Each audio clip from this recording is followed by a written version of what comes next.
सूर्यदेव का विवाह विश्वकर्मा की पुत्री संजना से हुआ था, जिनसे उनकी 3 संतानें हुई, मनु और जुड़वा बच्चे यम और यामी। लेकिन एक समस्या थी कि उनकी पत्नी संजना सूर्य की गर्मी बर्दाश्त नहीं कर पा रही थी, इसलिए उसने अपनी परछाई को एक भौतिक रूप दिया और उसका नाम रखा छाया।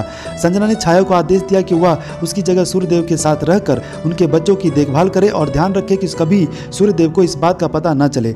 छाया ने ऐसा ही किया और सूर्यदेव को लगा कि उनकी पत्नी संजना उनके साथ है। समय के साथ सूर्य को छाया से 3 संतानें हुई। छाया अपनी संतानों के प्रति पक्षपाती हो गई और उसने संजना की संतानों को नजरअंदाज करना चालू कर दिया।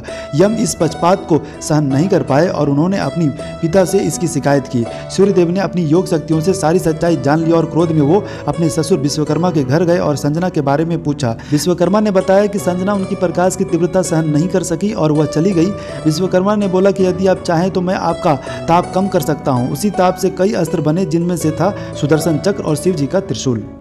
एक बार जब ब्रह्मगिरी पर्वत पर सूखा पड़ गया तो गौतम ऋषि ने वरुण देव की तपस्या करी। तब वरुण देव प्रकट हुए और उन्होंने गौतम ऋषि को एक खाई खोदने का निर्देश दिया, जिसे उन्होंने दिव्य जल से भर दिया।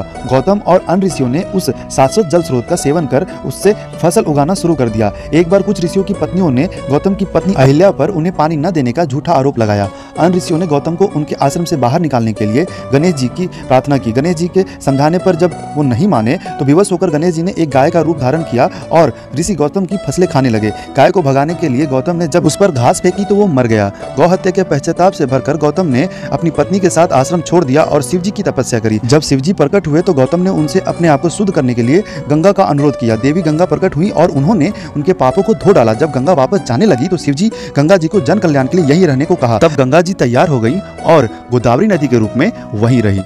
वसु हिंदू धर्म में 8 देवताओं का समूह है। एक बार वसु अपनी पत्नियों के साथ जंगल में घूम रहे थे तब प्रभास की पत्नी ने दिव्य गाय नंदिनी को देखा। उसने अपने पति से गाय को चुराने की जिद करी। तब प्रभास ने अपनी साथियों के साथ इसको चुरा लिया। गाय ऋषि वशिष्ठ की थी और उन्हें अपनी शक्तियों से पता चला कि गाय को वसुओं ने चुराया है। क्रोध में उन्होंने वसुओं को पृथ्वी लोक में जन्म लेने का श्राप दे दिया। श्राप का पता चलते ही वसुओं ने ऋषि से क्षमा मांगी।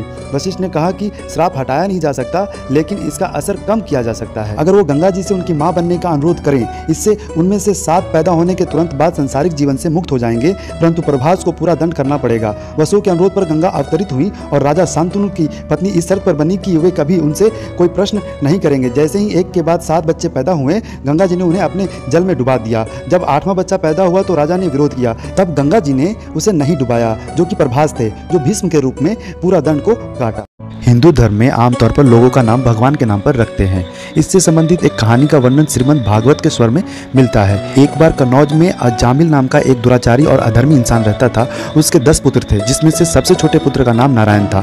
वह नारायण को बहुत प्यार करता था और हमेशा उसे दुलारा करता था। उसकी मृत्यु के समय जब यमदूत उसके पास प्राण लेने आए तो उसने नारायण को ऊंचे स्वर से पुकारा। मरते वक्त उसको नारायण का नाम लेते देख विष्णु भगवान के दूत भी वहां आ गए और उन्होंने यमदूतों को उसके प्राण लेने से रोक दिया। वे बोले कि जो व्यक्ति मरते वक्त भगवान का नाम लेता है वह यम यातना का पात्र नहीं रहता। अजामिल ने अनजाने में ही सही, परंतु मरते वक्त नारायण का नाम लेकर अपने पापों का प्रायश्चित कर लिया है, इसलिए आप उसके प्राण नहीं ले सकते। यमदूत को उनकी बात माननी पड़ी और उन्होंने अजामिल की प्राण छोड़ दिया। इस घटना के बाद अजामिल बदल गया और धर्मी बन गया। कुछ साल बाद जब उसकी मृत्यु हुई तो वो उसे स्वर्ग की प्राप्ति हुई। इसलिए सब लोग अपने बच्चों का नाम भगवान के नाम पर रखते हैं ताकि भगवान का नाम जपते रहें।